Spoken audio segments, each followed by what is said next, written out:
Salut, je m'appelle David, j'ai bientôt 30 ans et j'accompagne actuellement des personnes qui souhaitent investir dans leur premier bien rentable.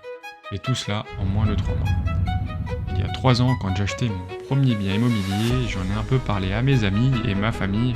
Et leur première réaction a été de dire que cela n'était pas possible de gagner de l'argent avec l'investissement immobilier aujourd'hui. Qu'il fallait encore beaucoup d'apports et que si cela fonctionnait, tout le monde le ferait. Or, actuellement, après avoir fait plusieurs acquisitions immobilières toutes rentables, je voulais vous dire que l'investissement IMO n'est pas mort en 2025. Que cela me dégage de ma poche tous les mois plus de 1000 euros et tout cela en ayant un poste à responsabilité encore à côté. Nous allons voir dans cette vidéo que c'est l'investissement immobilier et pourquoi investir encore en 2025. Reste jusqu'à la fin, j'ai un bonus particulier pour toi. Si cela t'intéresse, j'ai créé une communauté d'entraide pour les investisseurs débutants. Tu auras juste à cliquer sur le lien dans la description et à compléter le formulaire de 3 questions très simplement. C'est facile et ça peut t'aider pour la suite. Allez, à tout de suite. Alors, qu'est-ce que l'investissement immobilier ? L'investissement immobilier, c'est quand tu achètes un bien, un appartement, une maison, un immeuble, un local commercial ou des bureaux, non pas pour y vivre, mais pour le louer ou le revendre et en tirer un bénéfice. Alors concrètement, tu achètes un logement, donc souvent avec un crédit bancaire, tu le mets en location, du coup les loyers te remboursent une partie ou la totalité du crédit. Avec le temps, donc ton bien prend de la valeur, il y a la hausse des prix de l'immobilier qui rentre en compte si vous achetez au bon prix et dans le bon secteur bien ciblé. À la fin, le résultat c'est que tu gagnes de l'argent chaque mois avec tes loyers. Sur le long terme, la valeur va prendre du bien. Et si on fait le parallèle là-dessus avec la plantation d'un arbre, au début, tu vas devoir l'arroser, tu vas devoir faire un effort, ici dans ce cas-là, un effort financier, un effort de gestion, tout au long de ta détention. Ensuite, à force que cet arbre va grandir, du coup, il va donner des fruits. Donc les fruits, ça va être vos revenus réguliers et prédictibles. Et à la fin, un jour, il deviendra assez grand pour nourrir toute la famille. Et ça, finalement, ça va être le patrimoine que vous allez engendré et que vous avez engrangé durant toute la détention de votre investissement. Donc voilà, en résumé, l'investissement immobilier, c'est acheter aujourd'hui pour que demain, ce soit ton argent et tes biens qui travaillent à ta place.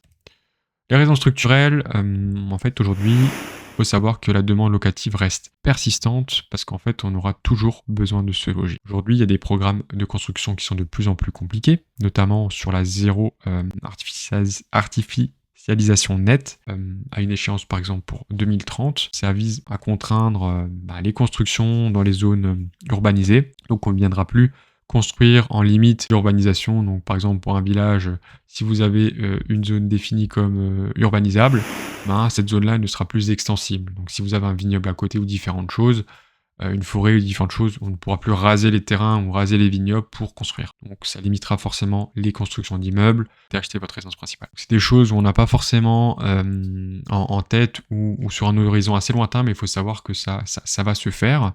Les collectivités y travaillent déjà aujourd'hui dans le local d'urbanisme. C'est à l'étude, c'est en cours et c'est quelque chose qui va venir prochainement. On a forcément dans la partie investissement immobilier, on appelle des passoires énergétiques. Ces passoires énergétiques en fait vont de la lettre E aujourd'hui à la lettre G, c'est-à-dire qu'aujourd'hui ils sont très énergivores en consommation. Ils consomment beaucoup de gaz, ils ont une isolation plutôt faible, et tout ça en fait pour nous investisseurs c'est plutôt, je dirais, une opportunité encore aujourd'hui de pouvoir acheter à des prix un peu plus bas. Non pas que ça sera plus simple forcément à financer, mais qui vous permettront de faire une bonne affaire parce que vous allez faire des travaux dans ce bien et potentiellement sur le long terme vous générez une certaine plus-value. Aujourd'hui, il faut savoir aussi qu'on manque très clairement de logements, donc à peu près 3 millions en France, et cela s'articule entre du locatif et de la résidence secondaire. On a dans certaines zones dynamiques en fait une très forte demande locative et une tension locative. Aujourd'hui, on peut le voir aussi, et c'est un climat qui est plutôt propice à l'investissement. Pourquoi ? Parce qu'en fait, on a vu et constaté une hausse sur 2025 d'environ 7% de crédit. Alors je le mets ici en year to date, donc c'est début d'année janvier jusqu'à août 2025 par rapport à 2024. Donc on voit en fait ici qu'on monte clairement de 7 points, ce qui est énorme en termes d'obtention de crédit.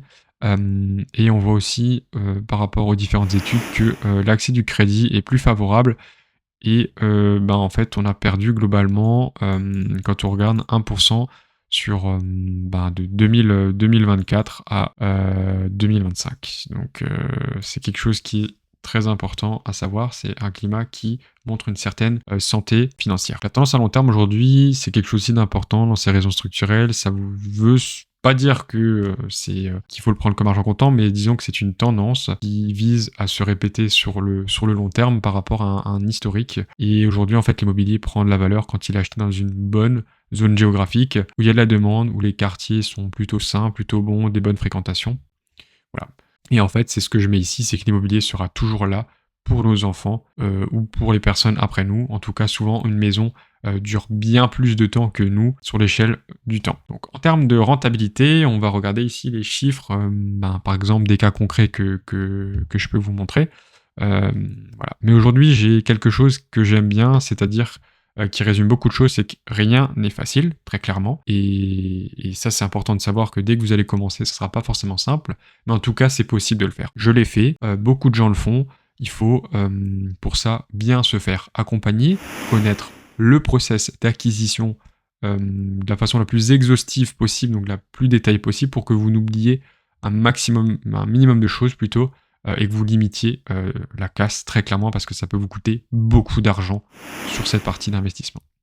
Alors, si je prends des cas personnels par exemple, ou des cas que n'importe quel débutant pourrait faire au début, ça va être l'achat d'une place de parking avec un cash flow de 50 € par mois. C'est quelque chose que vous allez pouvoir acheter comptant ou faire un investissement, et je le déconseille pour une place de parking. Vous pouvez acheter dans un premier temps pour vous rassurer aussi un studio qui peut vous générer un cash flow de 150 € par mois, ce qui est mon cas personnel. On vient limiter le risque au début, on se familiarise un peu avec l'investissement, les locataires, la gestion, ce que c'est qu'un bail, voilà, les différents cas de figure que l'on peut rencontrer. Et en fait, par exemple, ici je le mets, on peut très bien aussi cibler une colocation d'une centaine de mètres carrés dans une ville dynamique qui peut vous rapporter 750 € net par mois, donc ce qui est très confortable sur cette partie-là, surtout quand on n'a qu'un bien.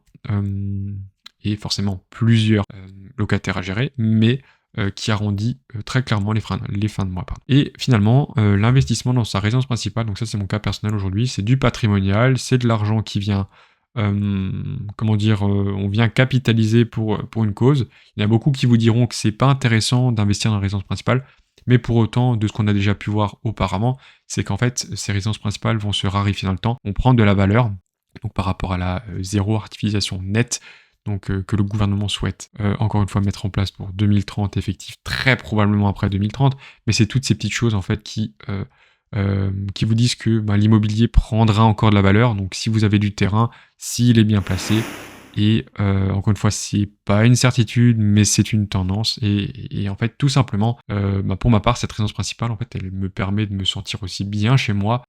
C'est quelque chose qu'on a aussi envie, à partir d'un certain âge, de pouvoir acheter, si c'est possible. Encore une fois, il y a plusieurs cas de figure, mais ici, je parle pour mon cas personnel. Donc, pour l'effet de levier bancaire ici, vous allez pouvoir le voir, il est globalement de 10, donc c'est un facteur 1 pour 10, dans ce cas précis. Donc je vais emprunter 100 000 €, et aujourd'hui, avec 10 000 € d'apport, vous allez pouvoir emprunter 100 000 €, ce qui est plutôt déjà pas mal pour votre premier investissement locatif. Et ici, avec 100 000 €, on ciblera quelque chose aux alentours des 100 à 200 € net par mois, ce qui est, pour une première acquisition, plutôt très honorable et confortable, et vous rassurera aussi, vu que ça aura été fait dans les règles de l'art. La limite de capacité aujourd'hui en France, donc ce qu'on appelle le taux d'endettement, il est de 35%. Voilà, donc c'est quelque chose qu'il faut savoir qui est une obligation et qu'on ne pourra pas y déroger hors cas très particulier. En tout cas, si on devait faire en fait un schéma par rapport à cet effet de levier bancaire, ici donc en gros, on va avoir nos 10 000 €, si je dis pas de bêtises, et on va pouvoir lever en fait de l'argent, donc et pas qu'un peu, surtout pour ces 10 000 €, on peut voir clairement qu'on arrive, si tout est bien fait et que vous travaillez avec des personnes de confiance, 100 000 €, c'est très facile à obtenir. Moi, pour mon cas de figure, en fait, j'ai réussi, pour ma dernière acquisition, à obtenir un financement à 110%, donc les travaux, les frais de notaire, les frais de courtier, tout ça, tout compris. Quelque chose qui est encore faisable, c'est une opération blanche. Dans tous les cas, le risque, en fait, est finalement très limité. Et quand on prend ces 10 000 euros et qu'on les ramène ici, en fait, à un placement à 10%, donc ces 10 000 euros aujourd'hui, on peut le voir sur une année en fonction des loyers hein, que cela peut nous rapporter, mais ça peut, en fonction du capital qui a été investi, peut nous générer 10 000 euros de loyer. Ok. Et ces 10 000 euros de loyer par an, en fait, quand on regarde 10 000 euros de loyer par an et qu'on fait le différentiel, en fait, c'est un retour sur investissement par an de 100%. Alors, je l'extrapole hein, et tout ça, mais si vous le prenez sur la partie boursière en parallèle, trouvez-moi un placement boursier qui vous rapporte 100% avec un risque très très faible. Je ne parle pas de crypto-monnaie, de bitcoin, de différents placements très risqués. Ici, si c'est acheté dans un bon environnement, on arrivera à se faire ce placement-là. Donc vous comprenez, on met 10 000 euros d'apport là-dedans, on arrive à lever 100 000 euros. Sur ces 100 000 euros, on arrive à avoir un rendement ici qui est d'environ 10%. Donc 10%, c'est quelque chose qui n'est pas forcément évident à faire, mais si vous suivez mes vidéos, vous pouvez très facilement vous trouver un bien à 10%. Sur un bien, on sera aux alentours des 10 000 euros de loyer par an, hein, peu de choses près, ce qui fait qu'aujourd'hui, sur ces 10 000 euros, ça nous fait tout simplement un ROI, un retour sur investissement de 100% par rapport à la mise de départ. C'est quelque chose qui est plutôt simple à comprendre, et on le voit ici sur un risque très mitigé. Finalement, on viendra aussi, pour cette partie-là, souhaiter à se construire, donc personnellement, mais son avenir. Donc, l'immobilier, c'est quelque chose qui est formidable. Vous allez en apprendre énormément sur plein de domaines différents, mais le plus important aussi là-dessus, ça va être de construire son avenir. Donc pourquoi ? En fait, ça va être de protéger et de vous sécuriser par rapport à l'épargne. Aujourd'hui, vous avez l'épargne, un livret A, qui est aux alentours des 2,5%, hein. Si je dis pas, il a encore baissé, ou il va baisser là au mois de juillet ou au mois de septembre sur le livret A. Donc c'est pas ouf. Mais par contre, pour éviter que cet argent dorme sur le livret A, on a vu précédemment ici qu'on aura mis ces 10 000 euros dedans. On est 10 000 euros, hein, ça peut être moins, ça peut être 5 000 euros sur une première acquisition. On a un peu d'argent de côté et on souhaite l'investir avec un ROI, on a vu, de 100%. Donc ça peut être beaucoup moins, ça peut être du 50%, du 30%, mais en tout cas, trouvez-moi un placement avec un retour sur investissement de 30%. Aujourd'hui, ça n'existe pas, très clairement, hormis soumis à une volatilité très importante. On vient se protéger et sécuriser son épargne, c'est important. On a des revenus qui sont stables et prévisibles. Donc je le disais avant, on est sur quelque chose, donc 10 000 euros de loyer par an. C'est quelque chose de prévisible. On peut l'augmenter aussi, donc on vient l'augmenter en fonction de l'indice référence des loyers. Donc c'est quelque chose qui est normé. Et en fait, du coup, vous allez pouvoir augmenter votre locataire tous les ans par rapport à cet indice. On se parle d'1% ou un peu plus, mais à la longue, c'est quelque chose qui vient augmenter. Donc globalement, qui est soumis par rapport à l'inflation. Donc quand l'inflation augmente, vos loyers augmentent, donc c'est plutôt vertueux. On vient forcément là-dedans se constituer un patrimoine qui va être transmissible, donc transmissible à vos enfants, à votre conjoint, enfin à des personnes de votre famille, à des personnes de confiance, etc. Donc il y a plein de cas de figure, il y a plein de possibilités. Ici, on est sur un investissement en nom propre, encore une fois. Il y a différents montages qui vous permettent d'optimiser fiscalement cet investissement, mais pour autant aujourd'hui, l'investissement que je vous conseille, ça va être finalement le LMNP, si vous investissez en nom propre.